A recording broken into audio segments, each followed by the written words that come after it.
అమ్మా, నేనింక ఉంటున్నాను. నాకు ఇంక బ్రతకాలని లేదు. వీడు తాగి వచ్చి ప్రతిసారి కొడుతున్నాడు. ఆ సాయి అనే అమ్మాయి గురించి మాట్లాడుతున్నాడు. ఆ అమ్మాయి అందం ముందు నేను పనికిరానంట. ఆ అమ్మాయి గుర్తొస్తోందంట. నన్ను ఈరోజు తాగి మంచానికేసి తంతూ కొట్టాడమ్మా. తలంతా నొప్పిగా ఉంది. వీపు మీద కూడా గట్టి గట్టిగా గుద్దుతున్నాడు. అసలు నేనేం చేశానమ్మా?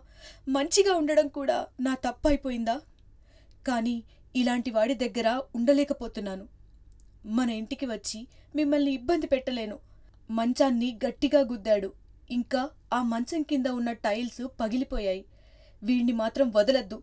వీడి అమ్మా నాన్నల్ని మాత్రం వదలద్దు. డోర్ కూడా గట్టిగా గుద్దుతున్నాడు. నన్ను కూడా గట్టి గట్టిగా కొడుతున్నాడు. నా జుట్టు పట్టుకొని గట్టి గట్టిగా లాగుతున్నాడమ్మా. తల చాలా నొప్పిగా ఉంది. నన్ను పట్టుకొని లాగి డ్రెస్సుని కూడా చింపేశాడు. మీరు జాగ్రత్త. ప్రతిసారి నన్ను నాన్నని తిడుతున్నాడు. నాన్న, జాగ్రత్త నాన్న. నువ్వంటే నాకు చాలా ఇష్టం. నువ్వున్నావన్న ధైర్యంతోనే చదువుకునే టైంలో పొగరుగా ఉండేదాన్ని. పేపర్స్ కరెక్షన్ చేస్తుంటే తీసుకుని విసిరేశాడు. కాలేజ్ వాళ్లకి పేపర్లిచ్చేయండి. బీరువాలో నా తాళుంది. అరే, జాగ్రత్తరా. మేబీ నేనీసారి నీకు రాఖీ కట్టలేకపోవచ్చేమో.